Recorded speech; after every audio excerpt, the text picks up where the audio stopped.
হযরত মুসা আলাইহিস সালাম ফিরআউনের কাছে গেলেন আর দাওয়াত দিলেন, ফিরআউন পড়ে নাও লা ইলাহা ইল্লাল্লাহ।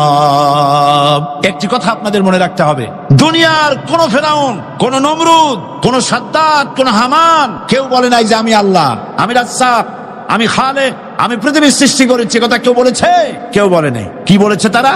ফিরআউন বলেছে মা আলিমতু লাকুম মিন ইলাহিন গায়রি, আমি তো জানি না আমি ছাড়া আরো কোন ইলাহ আছে, একথা আমার জানা নাই, সুতরাং আমি হচ্ছি ইলাহ আর তুমি বলছো লা ইলাহা। তার মানে হচ্ছে ওই সময় পয়গম্বরেরা, আল্লাহর নবীর সাহাবীরা তারা জানতেন যে আমরা কিসের দাওয়াত দেই, আর যারা শুনতো তারাও বুঝতো কিসের দাওয়াত শুনতেছি।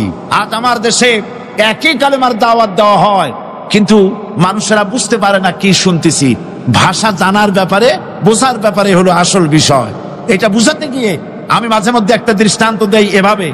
একজনের একটা রেশনের দোকান ছিল, সেই দোকানে তার একটা ময়না পাখি ছিল। আর ময়না পাখিকে কথা শেখানো যায় সেটা তো আপনারা জানেন। জি, ময়নাকে শিখাইছে যে লাইন করুন, এক এক করে আসুন। ময়না এই কথা শিখেছে। সকালবেলায় যখন রেশনের দোকানে ভিড় পড়ে গেছে, তখন ওই পাখি খাঁচার মধ্যে বসে বলছে লাইন করুন, এক এক করে আসুন। একদিন খাঁচার দরজা খোলা পেয়ে পাখি উড়ে গিয়ে গাছের ডালে বসেছে। আশেপাশে যত পাখি ছিল তারা চিন্তা করলো এই রকমের পাখি তো কখনো দেখি নেই।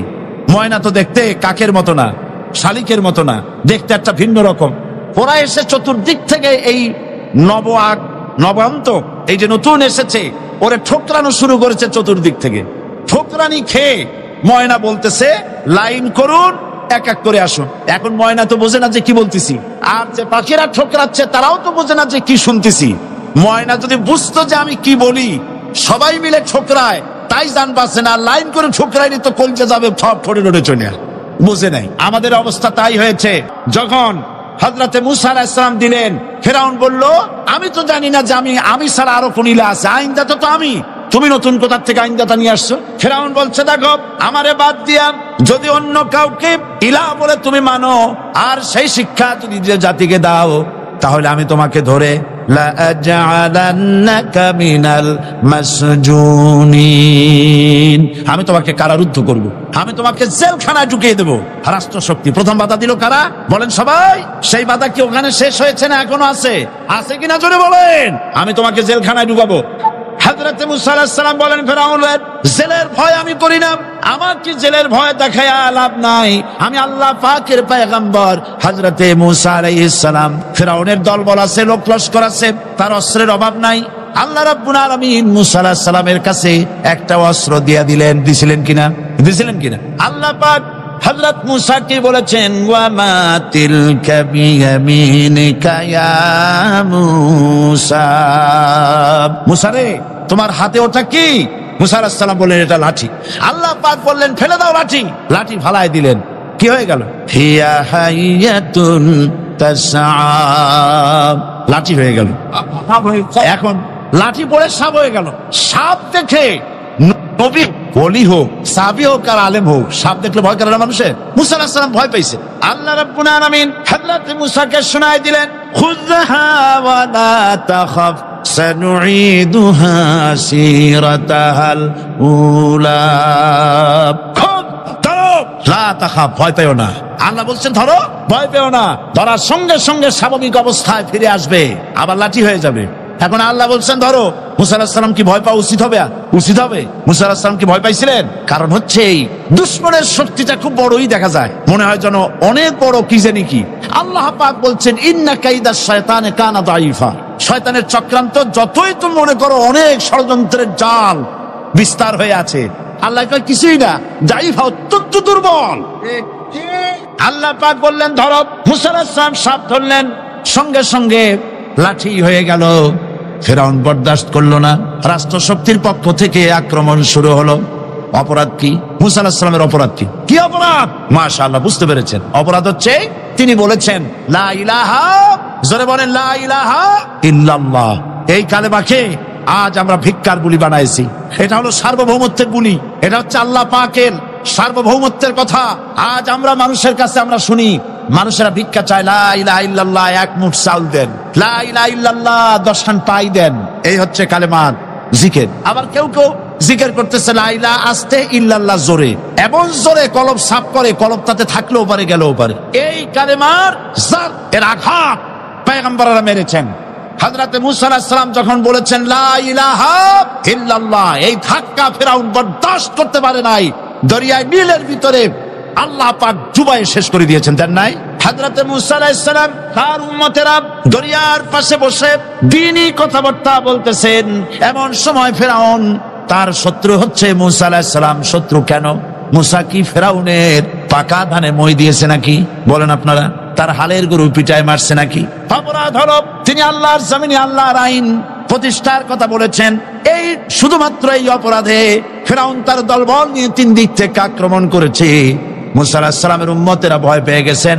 তারা বলছেন ইন্না লামুদরাকুন, আমরা পাকড়াও হয়ে গেছি। 3 দিকে সারাশি আক্রমণ, 3 দিকে শত্রু, একদিকে দরিয়া, পালাবার রাস্তা আছে? হযরত মুসা আলাইহিস সালাম ভয় পেয়ে গেলেন, সারেন্ডার করলেন না। হযরত মুসা আলাইহিস সালাম বললেন কাল্লা, কখনো নয়, ভয় পাওয়ার কোনো কারণ নাই। রব্বি সায়াহদিন, অবশ্যই আমার রব আমার জন্য রাস্তা করে দিবেন, ভয় পাইও না, আমার রব রাস্তা করে দিবেন। আল্লাহ রাব্বুল আলামিন হযরত মুসা আলাইহিস সালামকে অর্ডার করলেন হাতের লাঠি দিয়া দরিয়ার উপরে আঘাত করো। হযরত মুসা আলাইহিস সালাম দরিয়ার উপরে আঘাত করলেন। রাস্তা ছিল দরকার একটার, এক বাড়িতে আল্লাহর হুকুমে লাঠি দিয়ে একটি আঘাত করার সঙ্গে সঙ্গে হযরত মুসার তার সঙ্গী সাথী দরিয়া পার হওয়ার জন্য দরিয়ার মধ্যে দিয়ে আল্লাহ 12টা রাস্তা পয়দা করে দিলেন। সে আল্লাহ আছে না নাই? এত আসতে বলেন কেন? ভয় পাওয়ার কারণ আছে। রাষ্ট্র শক্তি বাধা দিয়েছে সমস্ত নবীদেরকে। কেন? নবীদের চরিত্র খারাপ?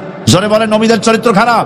নবীদের চাইতে মাসুম বেগুনাহ উন্নত চরিত্রের মানুষ আল্লাহর আকাশের নিচের জমিনের উপরে আর হয় নাই। তোমরা যে সামনে তাদের পিছনে দৌড়াও, অমুকের সৈনিক, নেতা নেতা করে মরো, এইসব নেতা যাদের পিছনে দৌড়াও, এই নেতাগুলি, আমি জিজ্ঞেস করি আপনাদেরকে, এই নেতাগুলি জীবনে একবারও জেনা করে নাই?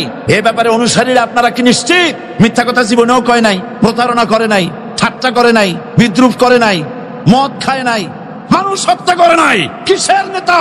নেতা হচ্ছেন সেই ব্যক্তি যিনি বলেছেন ও আমার স্ত্রীরা, ও আমার সাহাবীরা, রাতের আধারে আমার মধ্যে যা আচরণ দেখতে পাও, দিনের আলোতে আমার মধ্যে যা দেখতে পাও, সবগুলি খুলে খুলে মানুষের কাছে বলে দাও। তার নাম বিশ্বনবী মুহাম্মদ রাসূলুল্লাহ সাল্লাল্লাহু আলাইহি ওয়াসাল্লাম।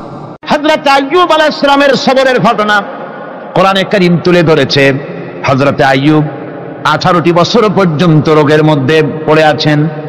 এত অসুখ করেছে, এত রোগ, শরীর পচে গিয়েছে, গায়ে পোকা ধরেছে, দুর্গন্ধ হয়ে গিয়েছে, বিবিরা চলে গিয়েছে, ছেলে মেয়ে পাড়ার লোকেরা দূর দূর করে তাড়িয়ে দিয়েছে। এবার জঙ্গলের ভিতরে গিয়ে আশ্রয় নিয়েছেন। এমন অবস্থা হয়েছে, শরীর পচে পচে জিহ্বায় যখন পোকা ধরা শুরু করে দিল, হযরত আইয়ুব আলাইহিস সালাম তখন আল্লাহ রাব্বুল আলামিনের দরবারে এই প্রথমবারের মতো তিনি বললেন, রব্বুল আলামিন, আয় আল্লাহ তাআলা, সমস্ত শরীর জড়জড়া হয়ে গিয়েছে, গায়ে পোকা ধরেছে, আমি কোনো কথা বলি নাই, আমি খামোশ থেকে জিকির আজগার করতেছিলাম। আয় আল্লাহ, এখন দেখি আমার জিহ্বায় পোকা ধরেছে, পোকা ধরা শুরু হয়েছে। আমার জিহ্বাটায় পোকা তুমি দয়া করে দিও না, কারণ আমার জিহ্বায় যদি পোকা হয়ে যায় তাহলে তোমার মতো আল্লাহর জিকির আমি কি দিয়া করব? আমার জিহ্বাটা তুমি দয়া করে ভালো রাখো। কোরআনে কারীম বলছি, ওয়া আইয়ুবা ইয নাদা রাব্বাহু ইন আন্নী মাসসানিয়াদ দুররু ওয়া আনতা আরহামুর রাহিমিন। স্মরণ করো সেই সময়ের কথা যখন আইয়ুব তার রবকে ডেকে বলেছিল, আমি অসুস্থ আর তুমি তো রহমান রহিম, দয়াময়। ভাষাটা দেখেন কি সুন্দর। এর থেকে কি আল্লাহরে আর কিছু বলা লাগে? আল্লাহ পাকের কাছে তিনি বলতেছেন, আল্লাহ আমি তো অসুস্থ, আমি তো অসুখ করেছে আমার, আর তুমি তো দয়াময় রহমান রহিম। এক অন্ধ, ঈদের দিন কত অন্ধই তো আছে খরাত করার জন্য, ভিক্ষা করার জন্য, চতুর্দিকে ভিক্ষা করতেছে অন্ধরা। এক অন্ধ ঈদের গেটের কাছে দাঁড়ায় বলতেছে, ভাইরা আজ হচ্ছে ঈদের দিন আর আমি কিছু দেখতে পাচ্ছি না। বেশি পয়সা পাইল, মানুষের দিন তার প্রতি আকৃষ্ট হয়ে গেছে। আরে কি কথা, আজিদের দিন সকলে আনন্দ করছে আর আমি কিছুই দেখতে পাচ্ছি না। সে কিন্তু কিছু চায় নাই। ভাষার ভিতরে, কথা বলার ভিতরে এ ধরনের টেকনিক আছে। হযরত আইয়ুব আলাইহিস সালাম বললেন না যে আল্লাহ আমারে মাফ করে দাও, কষ্টের মধ্যে আছি। তিনি শুধু বলেছেন রব্বুল আলামিন, আমি অসুস্থ হয়ে পড়েছি, আমার অসুখ করেছে, আর তোমার নাম রহমান রহিম। এতটুকু কথা বলেছেন। আল্লাহ রাব্বুল আলামিনের দরজায়, তার দরবারে আইয়ুব আলাইহিস সালামের ডাক চলে গেছে। যায় নাই? কোন অসুবিধা আছে নাকি? কোনো অসুবিধা নাই। পানির তলা দিয়া যদি কেউ ডাক দেয়, পাহাড়ের ভিতরে বসে যদি কেউ ডাক দেয়, আল্লাহ রাব্বুল আলামিন তা শুনতে পান। ইউনূস আলাইহিস সালাম মাছের পেটে বসে চিৎকার মেরেছিলেন, লা ইলাহা ইল্লা আনতা সুবহানাকা ইন্নী কুনতু মিনাজ জালিমিন। যিনি বলছিলেন, আয় আল্লাহ তাআলা, আমি তোমার প্রশংসা করছি, তুমি ছাড়া উপাস্য নাই, মাবুদ নাই, আমি তোমার পবিত্রতা ঘোষণা করছি, আমি তো জালিমদের অন্তর্ভুক্ত হয়ে গেছি। বাস এতটুকুন কথাই বলেছেন। আল্লাহ পাক বলছেন, ইউনূসের ডাক তো কেউ শোনে নাই, পানির মধ্যে কেউ শোনে নাই, জমিনের কেউ শোনে নাই, মহাশূন্যের কেউ শোনে নাই, কিন্তু মাছের পেটের ভেতরে থেকে, গভীর অতল দরিয়ার তলদেশ থেকে মাছের পেটের ভিতরে বসে আমার ইউনূস যে ডাক দিল, ওই ডাক আমি আরশের মালিক আমি শুনতে পেয়েছি, আর সঙ্গে সঙ্গে জবাব দিয়েছি। ফাস্তাজাবনা লাহু ওয়া নাজ্জাইনাহু মিনাল গাম্মি ওয়া কাযালিকা নুজিল মুমিনিন। ডাকের সাড়া দিলাম, বিপদ দিয়া বাঁচায় দিলাম। শুধু ইউনূসের না, আল্লাহ পাক এ জায়গায় আবার ওয়াদা করলেন, দুনিয়ার যত মুমিন বান্দা আছে তারা যদি কখনো বিপদে পড়ে যায় আর আমারে যদি ডাকে, আমি এইরকম করে বিপদ থেকে বাঁচাইয়া দেব।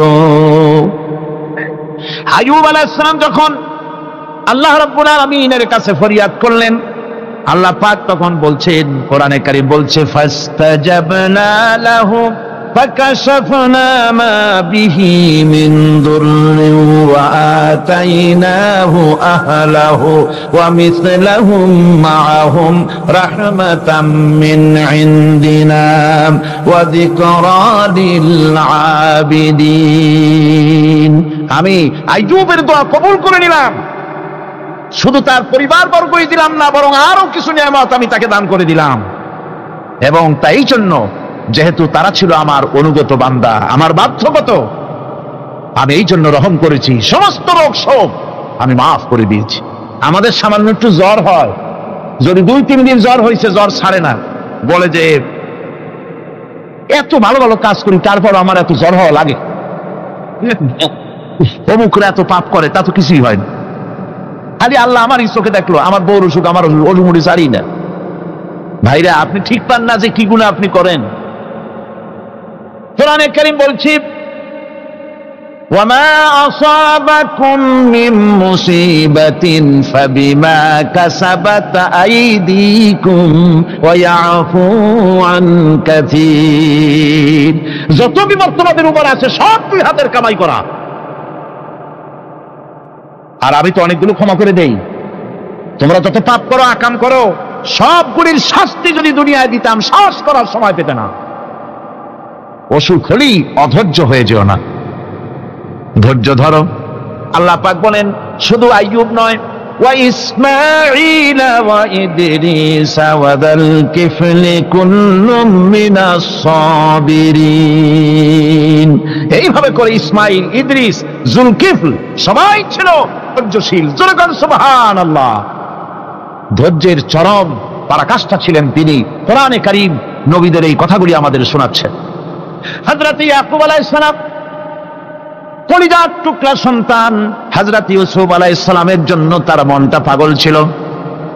এত সুন্দর করে আল্লাহ তারে বানাইছিলেন, এত তিনি ছিলেন সৌন্দর্যের পিরামিড, যারা দেখলে চোখ ফিরানো যায় না, এমন সুন্দর সুপুরুষ, যারা দেখি সেই যুগের সুন্দরী যুবতী মেয়েরা রূপের মোহে পড়ে নিজেদের আঙ্গুলগুলি কেটে ফেলে দিয়েছিল। রূপের মোহে এমন অবশ হয়ে গেছে, আঙ্গুল কেটেছে, হাত কেটেছে, টের পায় নাই। আবার ভুল বুঝবেন না, দুনিয়ার সেরা সুন্দর পুরুষ ইউসুফ আলাইহিস সালাম, তা কিন্তু রাসূলের চাইতে বেশি নয়।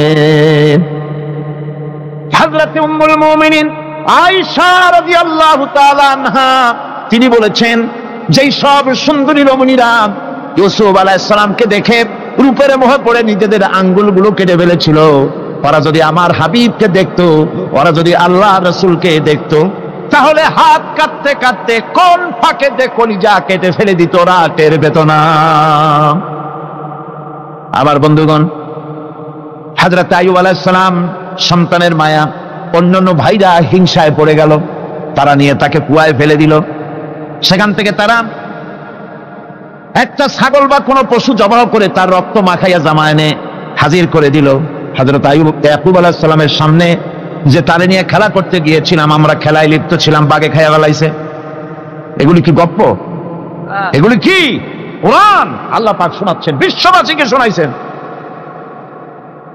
সূরা ইউসুফের চাইতে এত সুন্দর উপাখ্যান গোটা পৃথিবীতে আর নাই। সুবহানাল্লাহ। অনেকে ইউসুফ জুলাইখার কেসা খুব মজা করে পড়ে, ফুর্তি করে, প্রেমের গল্প পড়ে। এটা কোনো প্রেমের গল্প নয়। ইউসুফ আলাইহিস সালাম, জুলাইখা ইউসুফ আলাইহিস সালামের জন্য কাঁদতে কাঁদতে চোখ কানা হয়ে গেছে। এরপর ইউসুফ আলাইহিস সালাম জুলাইখারে পাওয়ার জন্য পাগল হয়ে গেছে। নাউজুবিল্লাহ, এটা হয়নি কখনো। তিনি আল্লাহর পয়গম্বর, আর আল্লাহ কেমনে তারে বাঁচিয়েছেন? যখন জুলাইখা ঘরের ভিতরে সুন্দর করে যৌন উন্মাদনামূলক চিত্র অঙ্কিত করে ঘরের মধ্যে আটকায় দিয়েছে, তালা লাগায় দিয়েছে, আর নিজে যৌন উদ্দীপক কাপড় চোপড় পরেছে না পরার মতোই। সে যুগের সুন্দরী মেয়ে জুলাইখা, তার কুপ্রবৃত্তিকে চরিতার্থ করার জন্য আহ্বান করা হয়েছে। হযরত ইউসুফ আলাইহিস সালাম লক্ষ্য করে দেখলেন এমন জায়গা, এখান থেকে পালাবার তো পথ নাই, দরজা বন্ধ করে দিয়েছে। তিনি শুধু তখন কেবলমাত্র আল্লাহ রাব্বুল আলামিনকে ভয় করলেন। আল্লাহকে ভয় করে আল্লাহর নাম নিয়ে যখন তালাবদ্ধ দরজার দিকে দৌড় দিয়েছেন, আল্লাহ রাব্বুল আলামিন আপন কুদরতে তালাগুলি খুলে দরজা তার জন্য উন্মুক্ত করে দিলেন। ইউসুফ আলাইহিস সালামকে ফালাই দিয়ে এভাবে করে কাপড় এনে দিল তার সামনে, রক্তমাখা কাপড় পেয়ে হযরত ইয়াকুব আলাইহিস সালাম সন্তানদের মুখে কাহিনী শুনে তিনি কি বললেন? কোরআনে কারীম তা কোট করেছে। তিনি চিক দিলেন না, ফাল দিলেন না, ফিট হয়ে পড়লেন না। তিনি বললেন, কলিজার টুকরা সন্তান, তার মরার খবর শুনেছেন। তিনি বললেন কি? ফাসাবরুন জামিলুন ওয়াল্লাহুল মুস্তাআনু আলা মা তাসিফুন। আমি উত্তম সবর অবলম্বন করব। তোমরা যে কাহিনী রচনা করেছো এর বেলায় আমি আল্লাহর কাছে সাহায্য চাই। আমি উত্তম সবর অবলম্বন করব। আমার ভাইয়েরা, 11 ভাই মনে করেছিল ইউসুফ আলাইহিস সালামকে মরণ কুয়ায় ফেলাই দিছি। তারা তো ঠিক পায় নাই, এটা মরণ কুয়া না, এটা হচ্ছে একটা সুড়ঙ্গ, যাকে ইংরেজিতে বলে টানেল। এটা এমন একটা সুড়ঙ্গ, ওরা মনে করেছে মরণ কুয়া, কিন্তু আল্লাহ রাব্বুল আলামিন এই কুয়াতে এমন বানালেন, ওরা একদিকে ফেলাই দিল মরণ কুয়ায়, এই কুয়ার আর এক মুখ দিয়া আল্লাহ রাব্বুল আলামিন ইউসুফ আলাইহিস সালামকে নিয়ে মিশরের সিংহাসনে বসায়া দিলেন। এটা মরণ কুয়া নয়, এটা রাজ সিংহাসনে বসার সুড়ঙ্গ পথ। ইউসুফ আলাইহিস সালাম আজ প্রেসিডেন্ট, সুবহানাল্লাহ, প্রেসিডেন্ট হয়ে বসে আছেন। ওদিকে কেনানে অভাব লেগে গেছে, সেখানকার মানুষেরা সাহায্য নিতে এসেছে। ওই 11 ভাইও আসছে। হযরত ইউসুফ আলাইহিস সালাম দেখি চিনে ফেলেছে, ওরা কিন্তু তখনও ঠিক পায় নাই। হযরত ইউসুফ আলাইহিস সালাম চিনে ফেলেছেন। এখন কি করা উচিত? সবগুলাকে ঠ্যাং উপরের দিকে উঠাইয়া তারপরে সমানে ধোলাই দেওয়াইতেও স্বাভাবিক ছিল, আমাদের মতো মানুষ হইলে, ঠিক কিনা? ঠিক তো বলবেনি, অভ্যাস তো এটাই। হযরত ইউসুফ আলাইহিস সালাম তাদের সামনে পরিচয় দিলেন। তারা যখন বুঝতে পারল, লজ্জায় তাদের মাথা হেট হয়ে গেল। হযরত তার এক তো লজ্জা, আর 2 নম্বরের ভয়, জান নিয়া কেনানে কেউ ফিরে যাইতে পারবো না। এখন অবস্থা হয়েছে যে জীবনই যায় নাকি এখানে। হযরত ইউসুফ আলাইহিস সালাম ভাইদের এই করুণ দুরবস্থা বুঝতে পারলেন, বুঝে চরম ধৈর্য ধরে তিনি কি বললেন? তিনি বললেন, লা তাসরিবা আলাইকুমুল ইয়াউম। ও ভাইরা, তোমাদের বিরুদ্ধে আমার কোনো ক্ষোভ নাই, দুঃখ নাই, বিদ্বেষ নাই, হিংসা নাই, আল্লাহর রাস্তায় মাফ করে দিলাম। আল্লাহু আকবার, সুবহানাল্লাহ। এর নাম পয়গম্বর। এর নাম কি? পয়গম্বর। কিসের লেনিন, কিসের মার্কস? জওয়ানেরা, ভুল পথে মানুষ চলেছিল, আলহামদুলিল্লাহ আল্লাহ এগুলারে ডাস্টবিনে ভালাই দিছে। কারণ আলহামদুলিল্লাহ, আলহামদুলিল্লাহ। পয়গম্বর কারে বলে? কারে বলে পয়গম্বর? কি চরিত্র! রাসূল করিম সাল্লাল্লাহু আলাইহি ওয়াসাল্লাম তাকে একজন সাহাবী বলছিলেন, হুজুর বলছেন এই কামটা করলা না কেন? সাহাবী বললেন, হুজুর আপনি যদি চোখের ইশারায় বলতেন মুখ দিয়ে না কইয়া, তাও তো আমি কামটা করে ফেলতাম, আমি তো বুঝি নাই। হুজুর বললেন, চোখের ঠারে ঠারে কাজ করা নবুয়তের শান নয়। আল ওয়াদুহু ওয়াস সারাহা, নবীরা যা করেন তা ডাইরেক্ট, কোনো বক্রতা নাই, স্পষ্ট কথা। আমার ভাইরা, হযরত ইউসুফ আলাইহিস সালাম বিনিয়ামিনকে কাছে নিয়ে পরিচয় দিলেন তার ভাইদের সামনে। কোরআনে কারীম বলছে, ক্বালা আনা ইউসুফ ওয়া হাদা আখি قد من الله علينا إنه من يتقي ويصبر فإن الله لا يضيع أجر المحسنين। আমি ইউসুফ আর এই হচ্ছে আমার ভাই। আল্লাহ আমাদের উপর ইহসান করেছেন। প্রকৃতপক্ষে যারা আল্লাহকে ভয় করে এবং সবর এখতিয়ার করে, আল্লাহ এভাবে তাদেরকে, তাদের আমলকে নিষ্ফল হতে দেন না। আমার এই জামাটা নিয়ে যাও। হযরত ইয়াকুব আলাইহিস সালাম কলিজার টুকরা সন্তান ইউসুফ আলাইহিস সালামের বিরহ যন্ত্রণায় ছেলেকে কতদিন দেখে না, কাঁদতে কাঁদতে চোখ দুটো অন্ধ হয়ে গেছে। মিশর থেকে কেনানের দিকে জামা রওনা হয়েছে। কোথায় মিশর, কোথায় কেনান? জামা যখন রওনা হয়ে গেছে, হযরত ইয়াকুব বলতেছেন, আমি যেন আমার ইউসুফের গন্ধ নাকে পেতেছি। জামা চলে এলো, চোখের উপরে রাখলেন, আল্লাহ রাব্বুল আলামিন তাকে চক্ষুষ্মান বানাইয়া দিলেন। ভাইরা আমার, পয়গম্বরেরা সবর করে গোটা দুনিয়ার মানুষের সামনে দৃষ্টান্ত সেট করেছেন সবরকারী হন। আমার ভাইরা, হযরত ইব্রাহিম আলাইহিস সালামের কথা আল্লাহ পাক কোরআনে কারিমে বলছেন সবর কারে কয়, দেখো শেখো সবর কারে কয়। আল্লাহ পাক বললেন, ইব্রাহিম তোমার বিবি আর তোমার নবজাতক এই সন্তানকে রেখে আসো মক্কা নগরীতে। তিনি চলে গেলেন, সেখানে ঘর নাই, বাড়ি নাই, কিচ্ছু নাই, চতুর্দিকে ধুধু বালু আর মরুভূমি। হযরতে হাজরা বলছেন, ইব্রাহিম সামান্য পানি আর খাবার দিয়া আমার সন্তান শুদ্ধ এখানে রেখে দিতেছো, আমি কি অপরাধ করেছি? কোনো জবাব নাই। দুইবার তিনবার বলার পরে হাজরা বলছেন, ইব্রাহিম গো, তবে কি আমার আল্লাহর হুকুম মতো আমারে রেখে যাচ্ছ নাকি? হযরত ইব্রাহিম আকাশের দিকে আঙ্গুল উঁচু করলেন। কথা বলবেন, বাক শক্তি বেরোচ্ছে না। 80 বছর বয়সের সময় একটা বাচ্চা আল্লাহ তাআলা দিচ্ছেন, আর এমন বাচ্চা পয়গম্বরের ছেলে, কি সুন্দর চেহারা, মরুভূমির উপরে ফালাই দিয়েছো। ফালাই দিয়ে রওনা হয়ে যাচ্ছেন, মুখ দিয়া কথা সরছে না, আকাশের দিকে দেখালেন। হযরত হাজরা বুঝতে পারলেন। হযরত হাজরা বলেন, ইব্রাহিম কোনো চিন্তা নাই, নিশ্চিন্ত মনে বাড়ি ফিরে যাও। আমি আমার আল্লাহর উপরে এতটা ভরসা করি, আল্লাহর হুকুমে যদি আমার এখানে রেখে যেয়ে থাকো, আল্লাহ পাক আমাকে আর আমার কলিজার টুকরা ইসমাইলকে পানিতে আর খাবারে মারবেন না, অবশ্যই তিনি ব্যবস্থা করবেন। ব্যবস্থা হয়ে গেল। হযরত ইসমাইল বড় হয়ে গেলেন। আল্লাহ পাক অর্ডার করলেন, জবাহ করো ছেলেকে। হযরত ইব্রাহিম আলাইহিস সালাম যখন জবাহের প্রস্তাব করলেন, হযরত ইসমাইল তা আপত্তি করতেন, বাবাজি আমার মায়ের আর আমাকে বাচ্চা অবস্থায় ফেলে গেলেন, খাবার দেন নাই, পরার দেন নাই, বছরের পর বছর আমাদের এখানে কাটলো, দেখতেও আসেন নাই, আজ আসছেন জবাহ দিতে, এটা কেমন কথা? কি ধরনের বাপ আপনি? এরকম বলছে নাকি? এরকম বলছে? হযরত ইব্রাহিম আলাইহিস সালাম প্রস্তাবটা কিভাবে পারলেন? আল্লাহ পাক কোরআনে কারিমে দৃষ্টান্ত রেখে দিয়েছেন। আল্লাহ পাক বলছেন, হযরত ইব্রাহিম ছেলেকে বললেন, ইয়া বুনাইয়া, ইয়া বুনাইয়া, হে আমার কলিজার টুকরা লাডলা, হে আমার কলিজার টুকরা সন্তান, ইন্নী আরা ফিল মানাম আন্নী আযবাহুক, আমি স্বপ্নে দেখছি আমি যেন তোমাকে জবাব করতেছি। ফানজুর মাযা তারা, তোমার রায় কি বলো? আমি তো স্বপ্নে দেখছি যে আমি তোমার জবাব করতেছি, এখন তোমার রায় কি, তোমার মত কি? হযরত ইসমাঈল আলাইহিস সালাম শুনিয়া দিলেন দৌড়, নাকি না?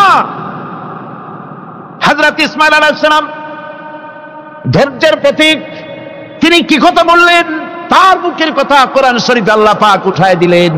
হযরত ইসমাঈল বললেন, ইয়া আবাতি ফাআল মা তুমারু সাতাজিদুনি ইনশাআল্লাহু মিনাস সাবিরিন। হে আমার পিতা, আপনি যে ব্যাপারে আদিষ্ট হয়েছেন আপনি তা পালন করুন, অবশ্যই আমাকে ধৈর্যধারীদের মধ্যে পাওয়া যাবেন। সুবহানাল্লাহ। এক বর্ণনা এসেছে, হযরত ইসমাঈল বললেন, আব্বাজান, আমি ধৈর্যধারীদের ভিতরে আমারে পাবেন, তবে জবাহ করার আগে আমার হাত পাটা একটু বেঁধে নেন, কারণ জবাহের যন্ত্রণায় আপনার গায়ে যদি আমার হাত পা লেগে যায় তো বেয়াদবি হয়ে যেতে পারে। আর আমি মরে আমার জবাহ হয়ে যাওয়ার পর আমার রক্ত মাখা জামা টানিয়া আমার মা হাজেরারে দিবেন, কারণ তাকে মা বলবার মতো আর তো কেউ নাই। হযরত ইব্রাহিম তাকে বাঁধবার জন্য প্রস্তুতি নিলেন। হযরত ইসমাঈল বলছেন, আব্বাজান বাঁধবেন না, বাঁধার প্রয়োজন নাই। বলে, কেন? একবার বাঁধতে বললে আবার তুমি নিষেধ করছো কেন? ছেলে বলছেন, আব্বাজান বাঁধবো না এই জন্যে, হয়তো কিয়ামতেই প্রশ্ন উঠতে পারে যে আল্লাহর হুকুমে রাজি ছিল না বলে হাত পা বাঁধা জবাহ করছে। আমি এই সুযোগ দিব না, আপনি জবাহ করেন, আমি এতটুকু নড়াচড়া করব না। ধৈর্যের চরম প্রতীক হযরতে ইসমাঈল আলাইহিস সালাম দেখাই দিয়েছেন ধৈর্য কারে কয়। আমার বন্ধুগণ, এই পৃথিবীর সবচাইতে ধৈর্যের বড় প্রতীক হতেছেন ইমামুল মুরসালিন, আশরাফুল আম্বিয়া, সাইয়্যিদুল মুরসালিন, জনাবে মুহাম্মাদুর রাসূলুল্লাহ সাল্লাল্লাহু আলাইহি ওয়াসাল্লাম। আমার বন্ধুগণ, সবচাইতে বড় ধৈর্যের প্রতীক তিনি। কাউকে একটা গালি দেন নাই জীবনে, কাউকে ঠাট্টা করেন নাই, কাউকে মারেন নাই, কারো মনে দুঃখ দেন নাই। তিনি দুঃখ পেয়েছেন, তিনি কাউকে দুঃখ দেন নাই। তিনি কষ্ট পেয়েছেন, কাউকে কষ্ট দেন নাই। আমার ভাইয়েরা, তায়েফের ময়দান, আমার নিজের চোখে তায়েফে যেদিন আমি তায়েফ দেখলাম, আমি তায়েফে ঢুকেছি, জীবনে কোনোদিন যাই নাই। রমজান মোবারকে আমি সেখানে গেলাম, আমাকে বসার জন্য তারা নিয়ে যাবে। আমি বললাম, আগে বসবো না, আমারে আগে নিয়ে যাও, আমার নবীকে কোন জায়গায় ওরা মেরেছিল সে জায়গাটা দেখাও। তায়েফের সেই গলিতে যখন আমি গেছি, দুই দিকে পাহাড় দাঁড়ানো, তায়েফের লোক আমার সাথে ছিল, তারা বলল, এই জায়গাটা প্রথম যেখানে চতুর্দিক থেকে নবীজিকে পাথর মারছিল আর আল্লাহর নবী বেহুশ হয়ে পড়ে গিয়েছিলেন। 3টা দিন না খাওয়া, হযরতে খাদিজা নাই, আবু তালিব নাই, মক্কায় জায়গা নাই পা রাখার। নবীজি 3টা দিন ঘুরলেন। নেতারা বলল, তুমি যদি নবী হবে তো এতিম হলে কেন? আল্লাহ নবী বানাবার জন্য কি একটা ধনী মানুষ পায় নাই? তোমার মতো এতিম আর গরিবের নবী বানাইলো কেন? আল্লাহ নবী 3 দিন পর যখন দেখলেন কেউ দাওয়াত শোনে না, কেউ মানে না, কেউ গ্রহণ করে না, তখন তিনি নেতাদের অনুরোধ করলেন, ঠিক আছে, দাওয়াত